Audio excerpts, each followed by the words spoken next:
네, 이 시간을 통해서 우리 주님의 은혜가 여러분 가운데 충만하게 임하길 간절히 소망합니다. 아멘. 오늘은 대림절 첫 번째 주일입니다. 성탄을 기다리며 교회력의 새해를 희망차게 시작했습니다. 그런데 우리가 희망을 이야기하기에는 곳곳에서 안타까운 소식들이 많이 들려옵니다. 개인적으로는 이번 주 장례 소식을 많이 듣고 또 갔습니다. 지난 주일 예배 끝나고 장례식을 다녀왔는데 금요일에 또 갔다 왔고요. 어저께도 지인의 장인께서 갑자기 돌아가셨다고 연락을 받았어요. 또 제 지인은 아닙니다만 원로 배우 이순재 씨가 별세하셔서 안타까움을 더하기도 했죠. 개인의 죽음을 넘어서서 국가적인 슬픔도 여러 군데서 또 일어났는데요.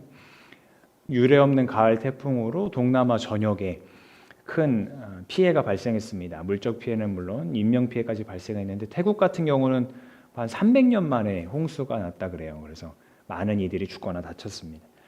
그런데다가 홍콩에서는 큰 화재가 있었죠.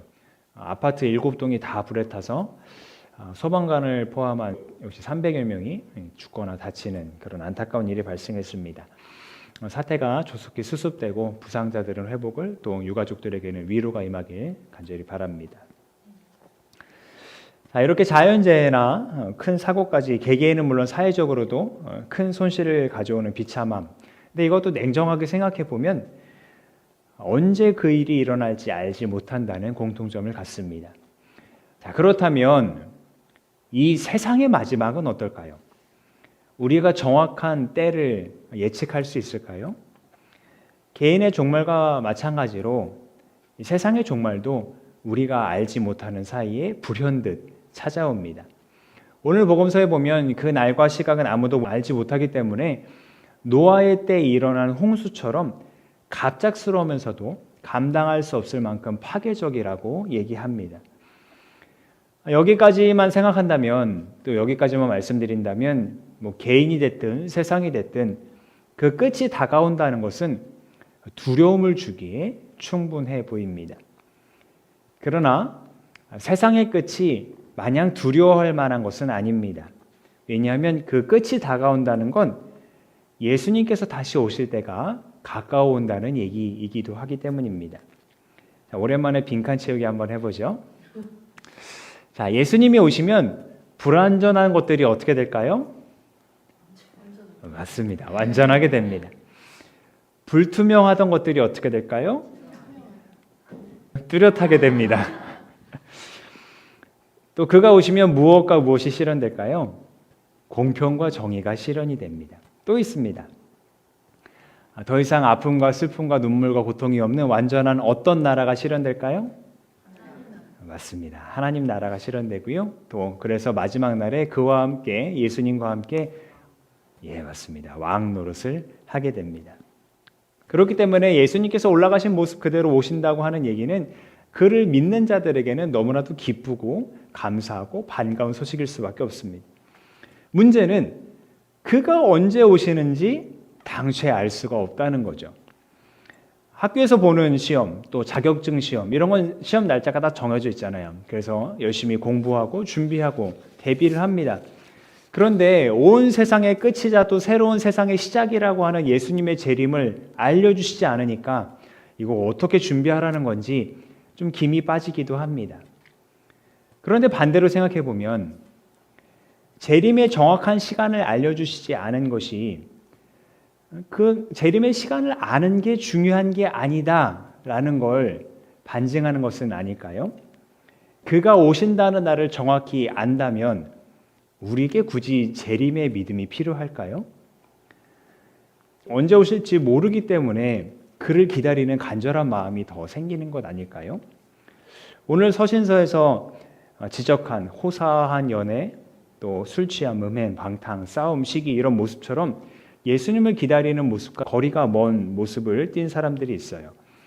이런 사람들이 예수님 오신다는 것을 정확히 알았더라면 이런 탐욕을 멈출까요? 오히려 그 날짜가 다가올 때까지 방탕한 삶을 이어갈지도 모를 일입니다. 그러다가 최후의 순간에 아차 하고 그 순간을 맞이해 버리게 될 거고요. 마치 노아의 홍수 때와 같을 겁니다. 노아가 홍수가 있을 거라면서 열심히 배를 지었는데 그 주변에 있던 사람들 어떻게 했나요? 노아가 미쳤다고 다 조롱하며 그렇게 놀렸거든요. 그러면서 계속 그들은 먹고 마시고 즐기고 했습니다.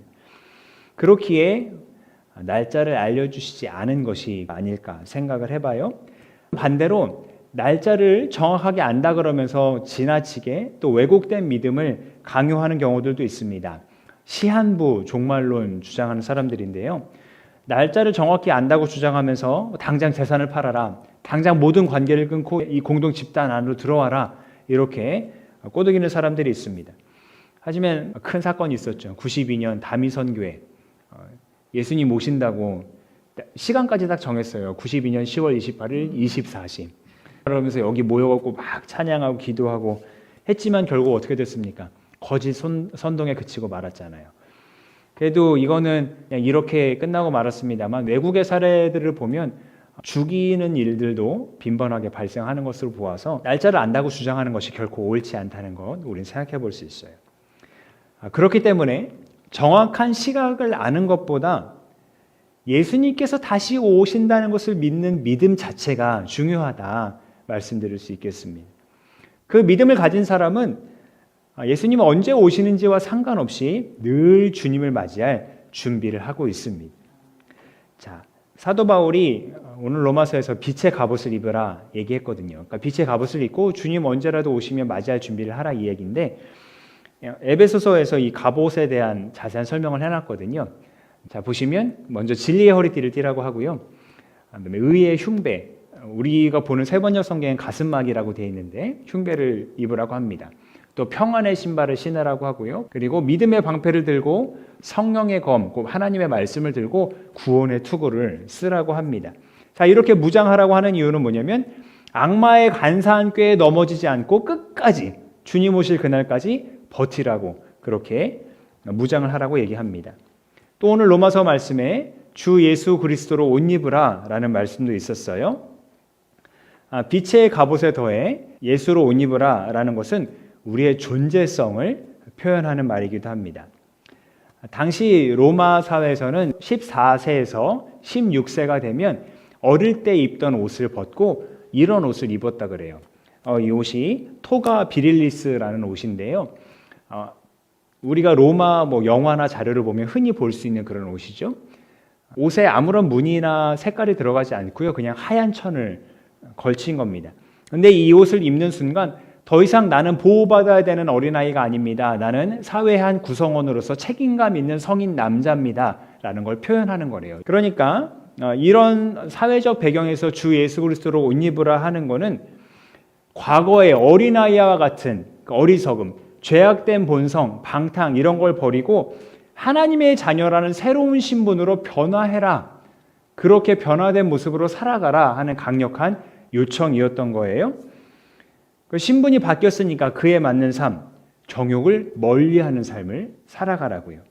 마치 이 군인이 군복을 입은 자답게 용맹하게 싸워야 되는 것처럼 그리스도의 옷을 입은 그리스도인은 그에 걸맞는 삶을 살면서 이 시대를 주님과 함께 살아가도록 요청하고 있는 겁니다.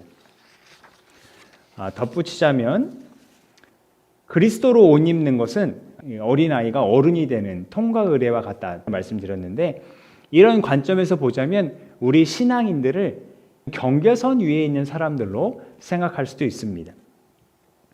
어느 자료의 표현처럼 우리 그리스도인들은 시대와 시대 사이에 있습니다. 세상과 하나님 나라를 모두 살아가는 것이고요. 현실과 미래 사이에 있어요. 이미 왔지만 아직 완성되지 않은 하나님 나라를 살아가요. 그 사이에서 살아가요.